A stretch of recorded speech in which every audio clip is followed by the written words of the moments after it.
Good morning students. तो हमारा chapter चल रहा था moving charges and magnetism.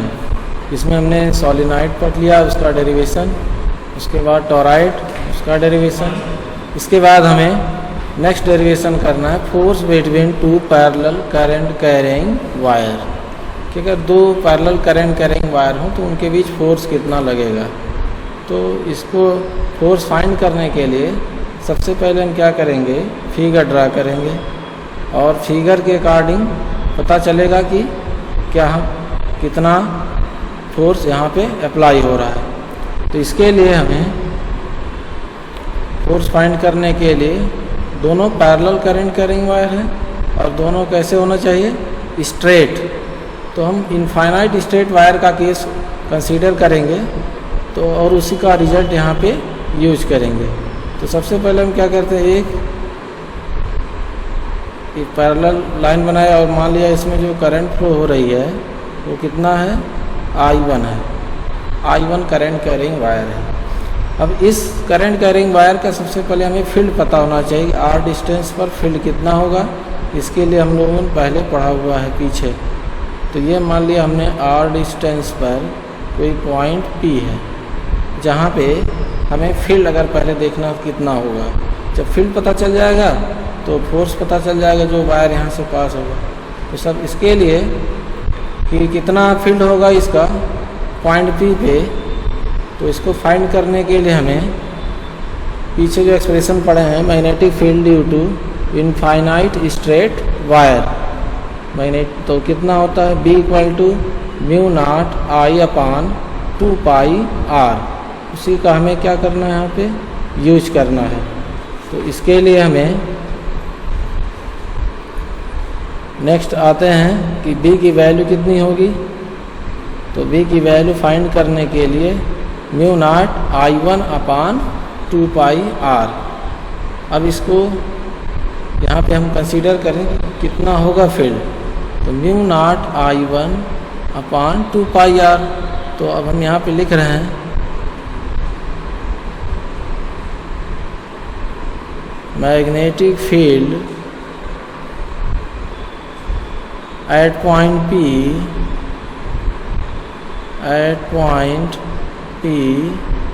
due to current I1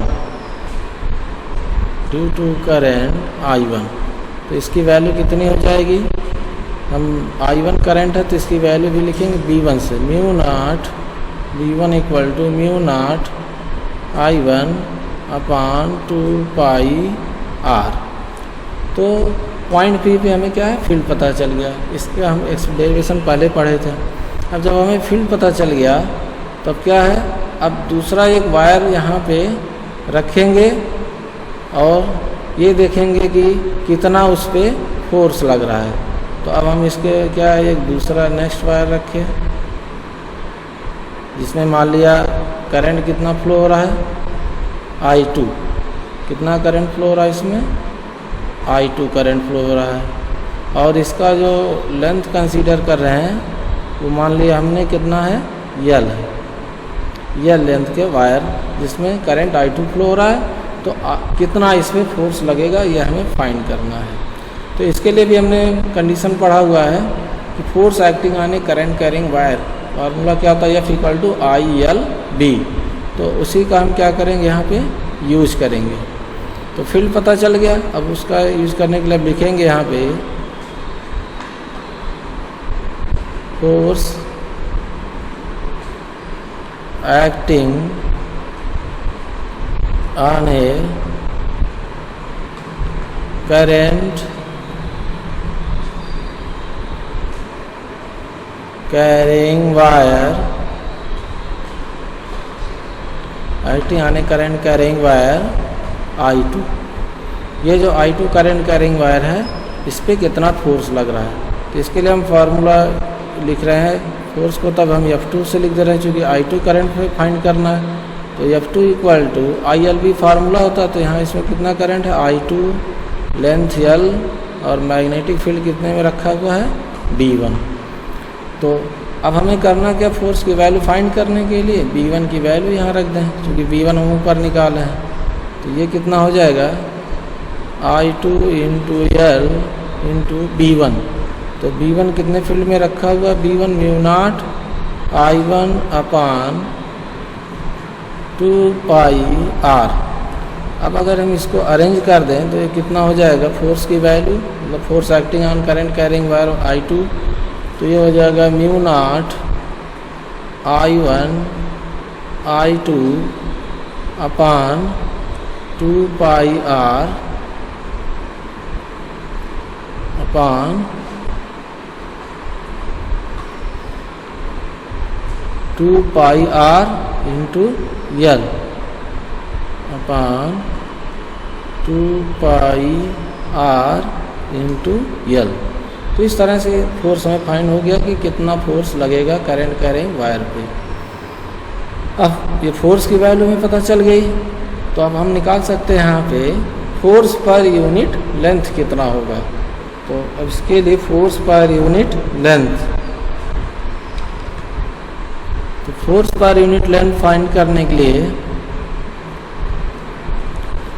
अब हम फोर्स तक निकाल चुके हैं, तो फोर्स पर यूनिट लेंथ कितना होगा, तो इसके लिए I2L B1, L को हम क्या करेंगे, L को लेफ्ट साइड में ले आएंगे, तो यहाँ से वैल्यू हमारा कितना हो जाएगा, फोर्स की वैल्यू, तो अगर हम यहाँ से लिखें F2 अपान L इस साइड में ले आए, तो म्यू नॉट I1 I2 अपान 2 पाई R। तो this is the expression for force per unit length acting on current carrying wire I2। यहाँ ये जानना जरूरी कि यहाँ पे R क्या है और लेंथ L क्या है, जिससे हम फिर क्वेश्चन कर पाएंगे where R is equal to क्या है, सेपरेशन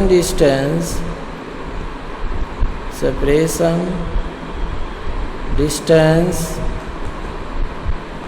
बिटवीन टू वायर, तो न्यूमेरिकल के लिए ये पहले हमें क्लियर होना चाहिए। उसके बाद यहाँ पे ये L की वैल्यू क्या है, तो L की वैल्यू फाइंड करेंगे, तो L की वैल्यू, L को लिख रहे हैं यहाँ पे L equal to length of the wire I2, length of the wire, ये वायर का क्या है, लेंथ है। तो इस तरह से अगर कोई न्यूमेरिकल सॉल्व करना होगा तो force acting on current carrying wire का फार्मूला हमारे पास हो गया है, या force acting per unit length on a wire, तो दोनों के केस में हम लोग फाइंड कर सकते हैं। तो ये एक्सप्रेशन क्या रिप्रेजेंट कर रहा है, force per unit length acting on a wire. इसके बाद हम यहाँ से अगर देखें तो ये जो I1 I2 current carrying wire हैं, दोनों में क्या है, सेम डायरेक्शन में करंट फ्लो हो रहा है, और सेम डायरेक्शन में करंट फ्लो हो रहा है, तो हम क्या करेंगे, अगर फोर्स का डायरेक्शन आप देखना चाहें तो सबसे पहले फील्ड का डायरेक्शन पता होना चाहिए। तो I1 करंट कैरिंग वायर का पॉइंट P पर फील्ड अगर देखें तो किस डायरेक्शन में होगा, वो फील्ड जो होगा हमारा क्रॉस टाइप का होगा, क्रॉस B1, I1 का फील्ड जो B1, तो क्रॉस फील्ड होगा। अब क्रॉस फील्ड में करंट कैरिंग वायर I2 रखा हुआ है, तो इसको अगर हम देखें तो हमें पता है IL क्रॉस ऑफ B। इस फार्मूले से देखें तो जो फोर्स एक्ट करेगा करंट कैरिंग वायर I2 पे, वो उसके F2 का जो डायरेक्शन होगा इस डायरेक्शन में होगा अकॉर्डिंग टू अरेंजमेंट। तो फोर्स किधर एक्ट हुआ, इनवर्ड डायरेक्शन में, I2L B, IL cross of B से F2 का डायरेक्शन पता चल गया। इसी तरह से अगर हम I2 करंट कैरिंग वायर का फोर्स देखें I1 वायर पे, तो इस पर भी फोर्स का डायरेक्शन पता चल गया। तो पहले फील्ड का डायरेक्शन देखेंगे, तो I2 करंट का अगर हम यहाँ फील्ड देखें तो किधर होगा, अपवर्ड, डॉट फील्ड होगा, क्योंकि करंट अपवर्ड जा रही है इसका, और लेफ्ट साइड में हमें देखना है, तो इसके लिए क्या हो जाएगा हमारा, करंट के अकॉर्डिंग क्या होगा, फील्ड आउटवर्ड होगा। तो जब फील्ड आउटवर्ड होगा तो यहाँ पे जो फील्ड होगा इसका B, I2 का फील्ड अगर यहाँ बना दें हम तो ये हो जाएगा B2। अब इसके अकॉर्डिंग फील्ड पता चल गया। अब अगर हमें फोर्स देखना है तो IL cross B, IL cross तो B अपवर्ड है, तो उसके अकॉर्डिंग जो फोर्स होगा यहाँ पे वो क्या होगा, इनवर्ड होगा। F1 इस फोर्स को डिनोट कर दी। तो इस तरह हम देख रहे हैं कि दोनों ही वायर पे फोर्स जो है एक दूसरे पे अट्रैक्टिव लग रहा है, मतलब attractive force acting on each other if the current flowing in same direction. तो अगर दोनों वायर में करंट सेम डायरेक्शन में फ्लो हो रहा है तो उसके बीच कैसा फोर्स लगेगा, फोर्स ऑफ अट्रैक्शन वर्क करेगा। इसी तरह हम देख सकते हैं कि अगर करंट का हम डायरेक्शन चेंज कर दें तब क्या इफेक्ट पड़ेगा। तो करंट का डायरेक्शन चेंज करने से मैग्नेटिक फील्ड का डायरेक्शन चेंज होगा, या हम खाली I2 करंट कैरिंग वायर का डायरेक्शन चेंज कर दें तो क्या होगा, फोर्स का डायरेक्शन चेंज हो जाएगा। और अगर करंट दोनों सेम डायरेक्शन में फ्लो हो रहे हैं तो हमेशा फोर्स अट्रैक्टिव ही लगेंगे। तो इस तरह से यहाँ पे फोर्स का डायरेक्शन, फील्ड का डायरेक्शन ये सब देख सकते हैं, और कितना फोर्स लगेगा उसका मैग्नीट्यूड देख सकते हैं। अब इसमें एक चीज़ आता है कि 1 एम्पियर को डिफाइन करना, तो हमें इसके जरिए में साथ 1 एम्पियर को भी डिफाइन करना रहता है। तो 1 एम्पियर को डिफाइन करने के लिए हम इसी फार्मूले का यूज कर लेंगे, F2/L = μ0 I1 I2 / 2πr। तो डिफाइन करने के लिए I1 I2 की वैल्यू 1 ले लेंगे, R की भी वैल्यू 1 ले लेंगे। तो जो हमारी वैल्यू आएगी फोर्स पर यूनिट लेंथ वो हमारा 1 एम्पियर को डिफाइन करेगा। Okay, thank you.